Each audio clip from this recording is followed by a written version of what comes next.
नमस्कार, अपना उत्तराखंड में आप सभी का स्वागत है। मैं हूं नीलू और इस वक्त दिल्ली से एक बड़ी खबर आ रही है। कोरोना से उबरने के बाद केंद्रीय शिक्षा मंत्री रमेश पोखरियाल निशंक की तबीयत एक बार फिर से बिगड़ गई है। उन्हें इलाज के लिए दिल्ली के एम्स हॉस्पिटल में भर्ती करा दिया गया है। वो कोरोना संक्रमण से पूरी तरह उबरने के बाद से कुछ स्वास्थ्य दिक्कतों का सामना कर रहे थे। हम आपको बता दें कि रमेश पोखरियाल निशंक 21 अप्रैल को कोरोना पॉजिटिव पाए गए थे और कई दिनों तक उनका इलाज चला था। इसके बाद वो रिकवर भी हुए थे, लेकिन एक बार फिर से उन्हें पोस्ट कोविड के ट्रीटमेंट के लिए एम्स में भर्ती करा दिया गया है।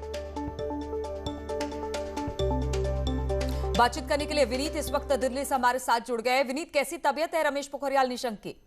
जी नीलू, निश्चित तौर पर मैं आपको बताना चाहूंगा कि जिस तरह से केंद्रीय शिक्षा मंत्री रमेश पोखरियाल निशंक को एम्स में एडमिट करवाया गया है, कहीं ना कहीं जो पोस्ट कोविड कॉम्प्लिकेशंस आते हैं उसके कारण जो है उन्हें एम्स में एडमिट करवाया गया है। हमारी जो उनके ऑफिस में बात हुई और उनसे सहयोगियों से जो बात हुई, उनका साफ तौर पर कहना था कि उनकी जो स्थिति है वो अभी स्थिर बनी हुई है और प्रिकॉशनरी मेजर पर सावधानी के तौर पर उन्हें एम्स में भर्ती करवाया गया है और डॉक्टरों के निरीक्षण में उन्हें रखा गया है। एम्स में जो हमारी बात हुई है, उन्हें एम्स में डॉक्टरों का कहना है कि एक टीम बना दी गई है, जो टीम पूरी तरह से जो केंद्रीय शिक्षा मंत्री है रमेश पोखरियाल निशंक उनके स्वास्थ्य को मॉनिटर कर रही है और उनका यह कहना है कि स्थिति जो है वो सामान्य है, क्योंकि कोरोना के बाद पोस्ट कोरोना कॉम्प्लिकेशंस आ जाते हैं, इसीलिए उन्हें एडमिट करवाया गया है और कुछ ही दिनों में उन्हें डिस्चार्ज कर दिया जाएगा। लेकिन एक बड़ी बात यह है कि आज केंद्रीय शिक्षा मंत्री रमेश पोखरियाल निशंक को पोस्ट कोविड कॉम्प्लिकेशंस में आए,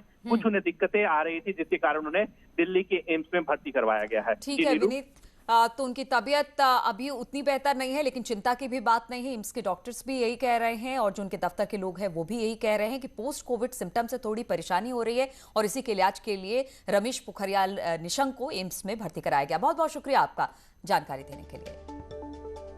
और इस हफ्ते कोविड कर्फ्यू में छूट देते हुए सरकार को राशन दुकानों को थोड़ी सी राहत दी है। साथ ही स्टेशनरी शॉप भी खोलने की छूट है, लेकिन आज पहले दिन राशन दुकानों में लोगों की भीड़ उमड़ पड़ी। हालांकि इस दौरान कई लोगों का चालान भी काटा गया। तस्वीरों में आप देख सकते हैं, आज कुछ राहत मिली, राशन दुकान खोले गए, स्टेशनरी शॉप को भी खोला गया, लेकिन इस दौरान लोगों की भीड़ उमड़ी। कहा यही गया था कि अगर दुकान खोलते हैं तो आप भीड़ इकट्ठा ना करें और इसको लेकर चालान भी काटे गए। कोविड कर्फ्यू में गवर्नमेंट ने छूट दी है कि हफ्ते में 2 दिन राशन की दुकानें खुलेंगी और जैसे ही आज राशन की दुकानें खुली हैं, आप भीड़ देखिए किस तरह से यहाँ पर बाज़ार में उमड़ पड़ी है। चाहे पीपल मंडी की बात कीजिए, हनुमान चौक, सहारनपुर चौक, हर जगह पर जहाँ पर भी राशन की दुकानें हैं वहाँ पर इसी तरह की भीड़ नज़र आ रही है। हालांकि आप देख सकते हैं कि एसडीएम की टीम भी यहाँ पर आई हुई है, पुलिस की टीम भी यहाँ पर मौजूद है जो लगातार निरीक्षण कर रही है, लेकिन उसके बावजूद दुकानों में जो लोगों की भीड़ है वो कंट्रोल्ड नहीं हो पा रही है और जैसे ही थोड़ी सी भी ढील यहाँ पर मिली है, लोग यहाँ पर समझने को तैयार नहीं है और सामान खरीदने के लिए दुकानों में उमड़ पड़े हैं, जिसकी वजह से जाम की स्थिति भी कई जगह पर आ रही है। कैमरा पर्सन भरत शर्मा के साथ भारती सकलानी, न्यूज़ 18 देहरादून। और सरकार ने प्रदेश में एक हफ्ते के लिए कोरोना कर्फ्यू को बढ़ा दिया है। हालांकि इस दौरान थोड़ी सी ढील दी गई है। 1 महीने बाद स्टेशनरी की दुकान खुली दिखी तो ग्राहक भी दुकान में खरीदारी करते दिखे। हालांकि चंपावत में बारिश के चलते राशन की दुकानें और बाजार में भीड़ थोड़ी कम रही। सरकार के द्वारा जहां 8 जून तक फिर से कर्फ्यू बढ़ाया गया, वहीं स्टेशनरी शॉप के साथ साथ राशन की दुकानों को कुछ एक सप्ताह में 2 दिन का लाभ दिया गया है, फ़ायदा दिया गया है, जिसके वजह से लोग स्टेशनरी शॉप तक तो आ रहे हैं। लेकिन ये दिख रहा है कि जो ये यहाँ लोहाघाट की जो सबसे बड़ी खड़ी बाज़ार है, इस खड़ी बाज़ार में हम लोग यहाँ पर खड़े हैं और यहाँ पर जो अनुमन और दिनों भीड़ होती है वो बिल्कुल शांत नज़र आ रही है और जो व्यापारी हैं वो लोग भी इस तरीके की मांग कर रहे हैं कि यहाँ पर जो दुकानें हैं वो खुलनी चाहिए या फिर बंद रहनी चाहिए। कर्फ्यू को लेकर क्या कहना है व्यापारियों का, इसको लेकर हम बात करने जा रहे हैं। क्या कहते हैं वैसे, क्या आपको लग रहा है? सरकार ने हमें और व्यापारियों को भी ढील देनी चाहिए, क्योंकि यहाँ से व्यापार बहुत पूर्ण रूप से बहुत ख़राब स्थिति में यहाँ पर व्यापारी रह रहे हैं।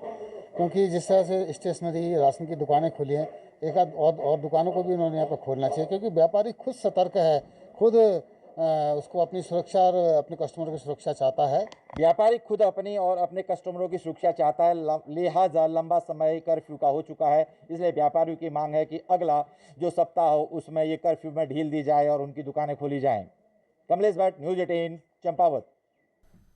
और पिथौरागढ़ में कोरोना के बढ़ते मामलों को देखते हुए 4 गांव को माइक्रो कंटेनमेंट जोन में तब्दील कर दिया गया है। हेल्थ डिपार्टमेंट ने गंगोलीहाट ब्लॉक के मतोली, जमनलेक, गड़ाई, गंगोली और सिन्यूड़ा को माइक्रो कंटेनमेंट जोन में तब्दील किया है। इन चारों गांव में बीते दिनों अधिक संख्या में कोरोना पॉजिटिव केस मिले थे। जिले में अभी तक कुल 16 इलाकों को माइक्रो कंटेनमेंट जोन बना दिया गया है। कंटेनमेंट जोन बनाए जाने के बाद इन इलाकों में आवाजाही पूरी तरह से रोक दी गई है। पहले से माइक्रो कंटेनमेंट जोन बनाए हुए थे। 4 गंगोलीहाट क्षेत्र में अलग से बनाए जा रहे हैं, जिसमें मातोली, जमनलेक, गड़ाई गंगोली और सिन्यूड़ा के गांव हैं, जिसमें 9-9, 10-10 एक ही गांव में लोग आए हैं। इनको माइक्रो कंटेनमेंट जोन घोषित करके इन आवाजाही पे लोगों की रोक लगाई जाएगी। और कोरोना को लेकर प्रदेश में कोरोना कर्फ्यू जारी है। वहीं नैनीताल के मल्लीताल व्यापार मंडल ने एसडीएम के माध्यम से सरकार को ज्ञापन भेजा। व्यापारी 1 हफ्ता और कोविड कर्फ्यू बढ़ाने से नाराज हैं। व्यापारियों ने कहा कि दुकानों का रखा सामान खराब हो रहा है, लेकिन राहत नहीं मिली है। व्यापारियों ने सीएम को एक पत्र लिखा और कहा कि पर्यटक नहीं होने से नुकसान हुआ है। ऐसे में सरकार से राहत की मांग है। अब आप जो मानसिक तनाव है उनका बैंकों द्वारा काफ़ी हद तक शुरू हो चुका है। लेटर्स और नोटिस स्कैन करके व्हाट्सएप पे आना शुरू हो गए हैं। यहाँ तक कि गारंटरों को चिट्ठियाँ लिखना भी बैंकों के द्वारा शुरू किया गया। तो आज ये स्थिति आ चुकी है कि अगर इस प्रकार की सहूलियत या रिलीफ नहीं दी जाएगी तो व्यापारी वर्ग को शायद अपनी बंद दुकानों के सामने आके कटोरे लेके बैठना पड़ेगा। उनकी डिमांड है कि अब धीरे धीरे लॉकडाउन को खोला जाए, तो इनका ज्ञापन जो है वो माननीय मुख्यमंत्री जी तक हमारे द्वारा पहुँचाया जाएगा। और कोविड महामारी के बीच चंपावत जिले के 100 से ज्यादा संविदा एनएचएम कर्मचारी 2 दिन के लिए होम आइसोलेशन में चले गए। एनएचएम कर्मचारियों के 9 सूत्रीय मांगों को लेकर होम आइसोलेशन में जाने से जिले भर के सरकारी अस्पतालों में इसका सीधा असर देखने को मिल रहा है। अब अस्पतालों के कोविड केयर सेंटर में भर्ती मरीजों के साथ साथ कोविड वैक्सीनेशन, कोविड सैंपलिंग के साथ कोविड डाटा सर्विलांस पर भी असर देखने को मिल रहा है। साथ ही अस्पताल में आ रही गर्भवती महिलाओं को बाहर रेफर किया जा रहा है।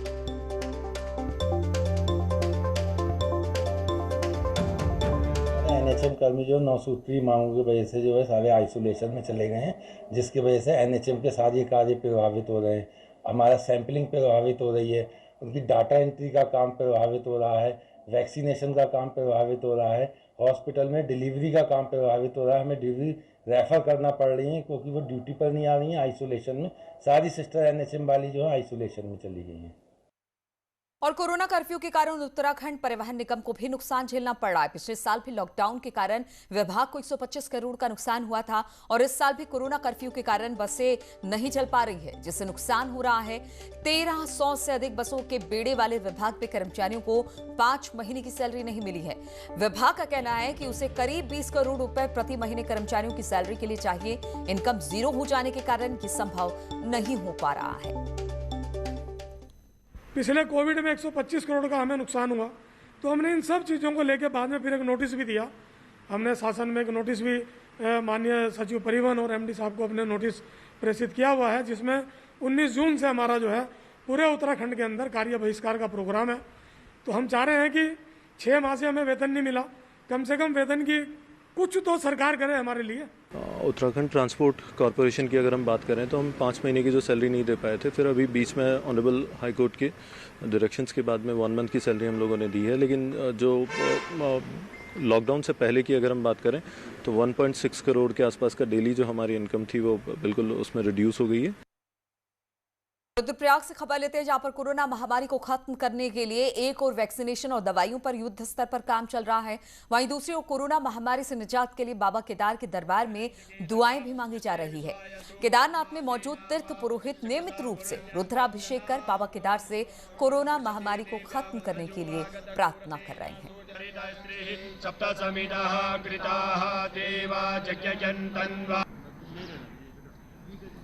कोरोना महामारी के निवारण के निमित्त हम लोग यहाँ पर डेली भगवान का रुद्राभिषेक करते हैं और इसका फल दिख भी रहा है कि कोरोना महामारी का धीरे धीरे प्रभाव कम हो रहा है। मैं भगवान केदारनाथ जी से यही प्रार्थना करूँगा, हे भगवान जो ये महामारी है इसका जल्द से जल्द विनाश हो और जो जनजीवन है पहले की तरह सामान्य हो। आपके और ऋषिकेश से खबर है जहां पर कोरोना महामारी में अपनी जान गंवा चुके दिवंगत आत्माओं की शांति के लिए यज्ञ का आयोजन किया गया। वैदिक फाउंडेशन हिमालय योगालय आश्रम में विदेशी साधकों ने यज्ञ किया, आत्मा की शांति की कामना की। आपको बता दें कि कई विदेशी ऋषिकेश में रहकर भारतीय संस्कृति का अध्ययन कर रहे हैं।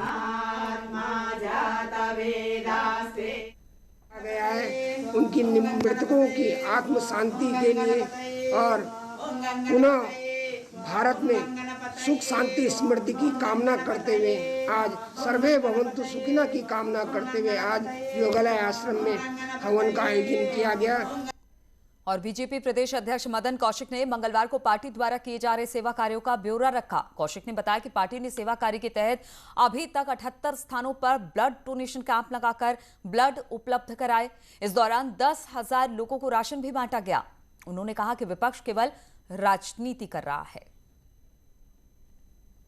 हम लोगों ने अन्य जो कार्यक्रम किए, हमने 7,010 गांव में हमारा कार्यकर्ता सेवा का काम करने गया, 907 वार्डों में गया, 5762 हमारे पदाधिकारी इसमें भाग लिए, 528 जनप्रतिनिधियों ने भाग लिया, 1390 जन जागरण अभियान चलाए गए और 1,57,532 सैनिटाइजर और मास्क बांटे गए।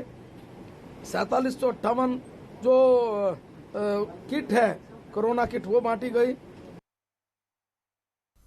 और प्रदेश में स्वास्थ्य विभाग के ढांचे में विसंगतियों को लेकर डिप्लोमा फार्मासिस्ट एसोसिएशन ने मुख्यमंत्री से मुलाकात कर इस मामले को प्रमुखता से उठाया। एसोसिएशन का कहना है कि प्रदेश में चीफ फार्मासिस्ट के 70 पद खाली हैं, लेकिन प्रमोशन नहीं किया जा रहा। साथ ही 20 साल बाद भी फार्मेसी संवर्ग का कोई ढांचा नहीं बनाया गया, जिसकी वजह से कर्मचारी 37 साल की सेवा के बाद भी उसी पद से रिटायर हो रहे हैं जिस पर वो भर्ती हुए थे। एसोसिएशन का कहना है कि फार्मासिस्ट को आज भी 4 रुपया पोस्टमार्टम भत्ता मिल रहा है, जबकि सफाई कर्मियों का यही भत्ता 2 रुपये से बढ़ाकर 150 और डॉक्टर्स का 10 रुपये से बढ़ाकर 500 रुपये कर दिया गया। पैंतीस साल की सेवा, 36 साल की सेवा के बाद फार्मासिस्ट लग रहा है और फार्मासिस्ट ही सेवानिवृत्त हो रहा है। तो इन्होंने जो है कुछ पदों का इसमें बढ़ोतरी करके और कार्मिक से भी और सब जगह से वो अनुमोदित होकर के हमारे वित्त सचिव सौजन्या मैडम के यहाँ पड़ा हुआ है और 2-3 महीने हो गए और वहीं अभी तक वो पड़ा हुआ है। उसको किन कारणों से आगे नहीं बढ़ाया जा रहा है, हमारी समझ से परे है। और रामनगर से खबर लेते हैं जहां पर नमामि गंगे परियोजना के तहत 55 करोड़ की लागत से एक सीवरेज ट्रीटमेंट प्लांट निर्माणाधीन है, जिसका आज पेयजल मंत्री बिशन सिंह चुफाल ने निरीक्षण किया। इस दौरान उन्होंने कहा कि इस सीवरेज प्लांट का काम 95% तक पूरा हो चुका है। ये प्लांट 15 साल तक पेयजल निगम के अधीन रहेगा। इसके बाद उसे जल संस्थान को हैंडओवर कर दिया जाएगा। ये जो सीवरेज ट्रीट प्लांट का यहाँ पर लगा हुआ है, इसका निरीक्षण किया गया। इसके जो गुणवत्ता को देखते हुए जो इसमें लागत थी, ये अंतिम चरण में करीब 95% इसमें काम हो चुका है। ये इसकी टोटल लागत जो बताई गई है वो 55 करोड़ की थी, जिसमें से 25 करोड़ इसको 15 साल तक के लिए इसके मेंटेनेंस के लिए जो इसमें कर्मचारी थे उन सब का वेतन है। 15 साल के बाद ये फिर जल संस्थान विभाग को हस्तांतरित किया जाएगा। उधम सिंह नगर के खटीमा में एक पेड़ के नीचे दबने से एक महिला की मौत हो गई। स्थानीय लोगों की मदद से घायल महिला को अस्पताल ले जाया गया, जहां पर उसने रास्ते में ही दम तोड़ दिया। जानकारी के मुताबिक नारायण नगर नगला तराई में कमला बक्सी सुबह चली तेज हवाओं से गिरे पेड़ की चपेट में आ गई, जिससे उनकी मौत हो गई। उधम सिंह नगर के जसपुर में आए तूफान के कारण कई बिजली के खंभे क्षतिग्रस्त हो गए। वहीं पर कई पेड़ भी उखड़ गए।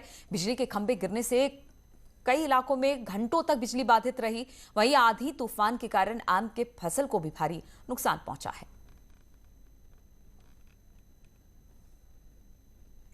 और हरिद्वार से खबर लेते हैं, जहां पर आंधी और बारिश का असर देखने को मिला। यहां पर तेज आंधी के कारण बेस अस्पताल में टीन शेड का हिस्सा उड़ गया। बताया जा रहा है कि देर रात हरिद्वार में कई इलाकों में तेज हवाएं चली, जिसके वजह से काफी क्षति भी हुई है।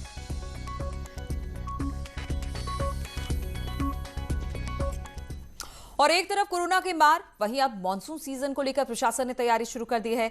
कुमाऊं कमिश्नर ने सभी डीएम को आदेश जारी किया और कहा कि संवेदनशील इलाकों में 3 महीने का राशन के साथ साथ दवा समेत अन्य व्यवस्थाओं को भी दुरुस्त किया जाए। इसके अलावा आपदा के दौरान सड़कें खोलने के लिए जेसीबी और वैली ब्रिज, फोल्डिंग ब्रिज की व्यवस्था करने के भी आदेश दिए हैं और साथ ही साथ सिंचाई विभाग को बाढ़ चौकियां स्थापित करने के साथ आपदा कंट्रोल रूम ठीक करने को भी कहा गया है।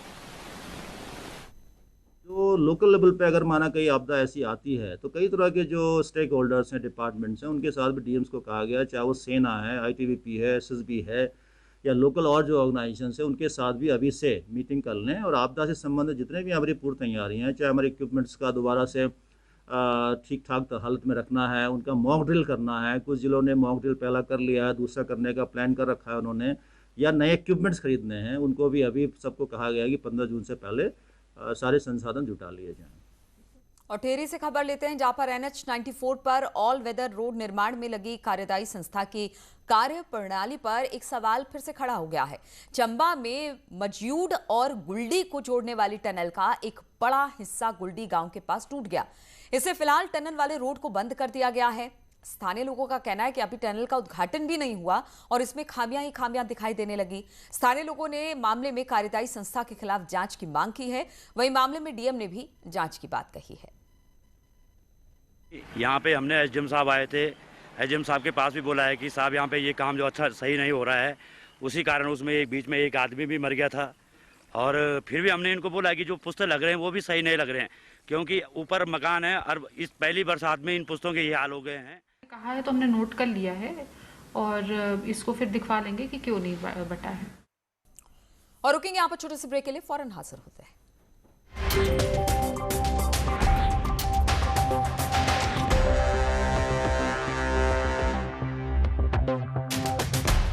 हेडलाइन प्रेजेंटेड बाय आइसन गुरुकुलर। घर में शुरू आ गया गुरु, आइसन घर लाए खुशियां।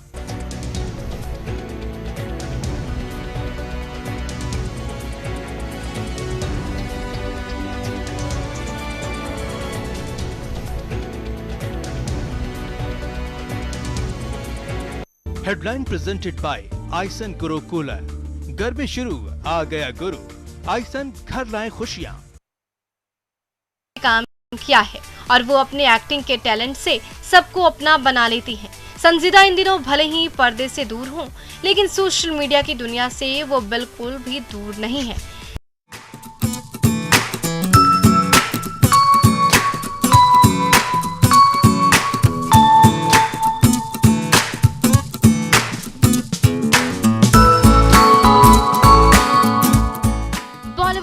महानायक अमिताभ बच्चन ने साल 1969 में रिलीज हुई फिल्म साथ हिंदुस्तानी से अपने करियर की शुरुआत की थी। तब से आज तक वो अपनी अदाकारी से लाखों दिलों पर राज कर रहे हैं। बॉलीवुड के शहंशाह का आज बॉलीवुड से रिश्ता और गहरा हो गया है। अमिताभ बच्चन और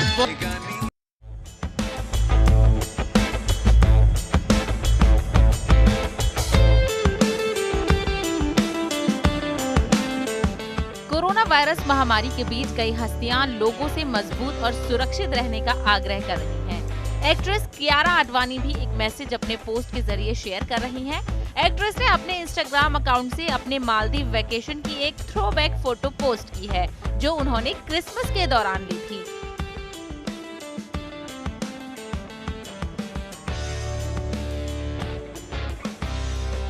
तस्वीर में कियारा नियॉन ग्रीन बिकनी पहने समुद्र के नीचे गहरे में तैरते दिखाई दे रही हैं। कियारा ने मत्स्यांगना की तरह पोज देते हुए फोटो में बैक फ्लिप किया है और इसे कैप्शन न्यूज हेडलाइंस के प्रायोजक एसी चाहिए वैल्यू प्लस आइए, वैल्यू प्लस रिश्ता विश्वास का।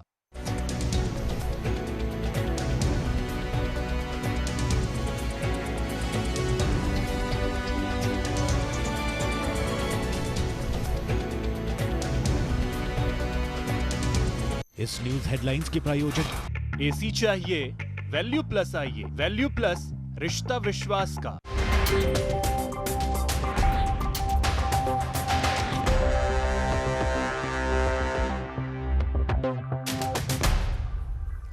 और ब्रेक के बाद कोटद्वार से खबर आ रही है, जहां पर प्रशासन और स्वास्थ्य विभाग की टीम की छापेमारी हुई है। झोला छाप डॉक्टरों और क्लिनिक पर यह छापेमारी की गई है। लकड़ी पड़ाव इलाके में प्रशासन की टीम पहुंची। एसडीएम कोटद्वार की अगुवाई में ये छापेमारी चल रही है। तो कोटद्वार से बड़ी खबर, जहां पर लकड़ी पड़ाव के इलाके में एसडीएम कोटद्वार की अगुवाई में छापेमारी की जा रही है। झोला छाप डॉक्टरों को लेकर यह छापेमारी बताई जा रही है।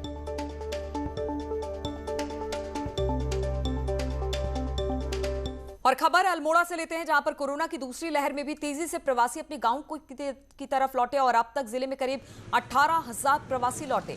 पिछले साल भी 50,000 से ज्यादा प्रवासी आए, लेकिन रोजगार नहीं मिलने के कारण वापस मैदान के इलाके में चले गए।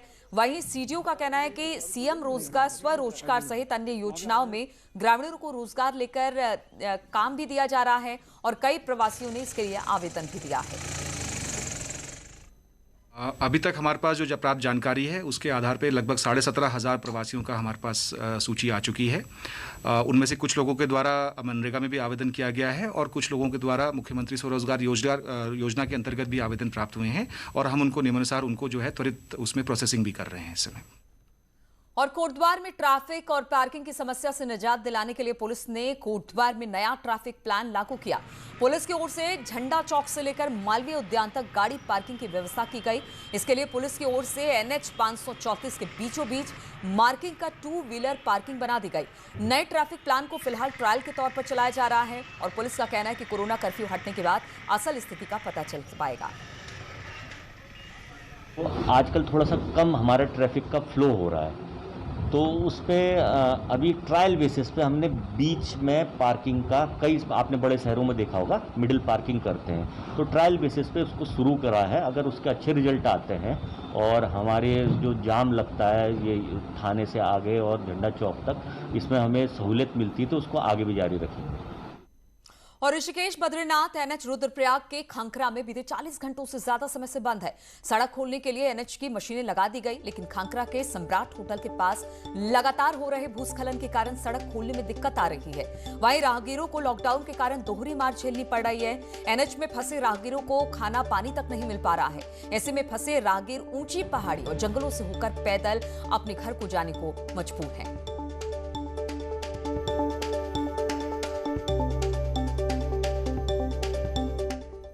और नैनीताल में पेयजल की कमी को दूर करने के लिए एक नया फॉर्मूला सुझाया गया। दरअसल शहर के बाहर एक बलिया नाला है जो लैंडस्लाइड के लिहाज से खासा संवेदनशील है।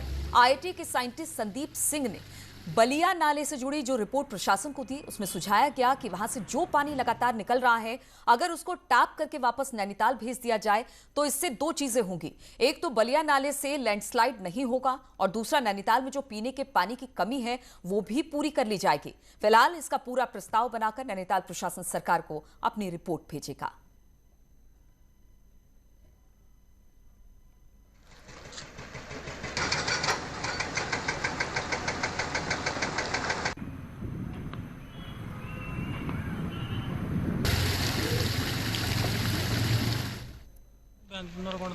जिसमें उनका जो ऑब्जर्वेशन आया कि यहाँ सिपाही धारा से लेकर के GIC स्कूल तक लगभग 200 मीटर एरियल ग्राउंड पे नीचे वाटर शीट बॉडी है जो 4 to 5 मीटर के आसपास में है, जिससे पानी विभिन्न स्थानों से निकल रहा है। सिपाही धारा में से टैप करके हम यूज भी कर रहे हैं, जल संस्थान द्वारा उससे सप्लाई भी लिया जा रहा है। कोरोना के कारण रुड़की में 1 महीने से बंद सिविल अस्पताल के OPD को अब खोल दिया गया है। एलोपैथी को लेकर बाबा रामदेव के बयान के खिलाफ पिथौरागढ़ में डॉक्टर्स ने काला फीता बांधकर जताया विरोध। चंपावत में भी डॉक्टर्स ने काला फीता बांधकर रामदेव के बयान का विरोध किया।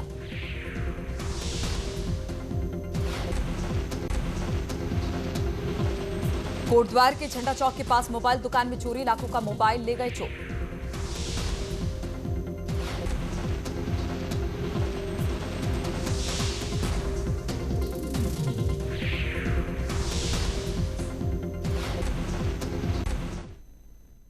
तो इस बुलेटिन में फिलहाल इतना ही। रुकेंगे छोटे से ब्रेक के लिए, लेकिन ब्रेक के बाद भी खबरों का सिलसिला लगातार जारी है।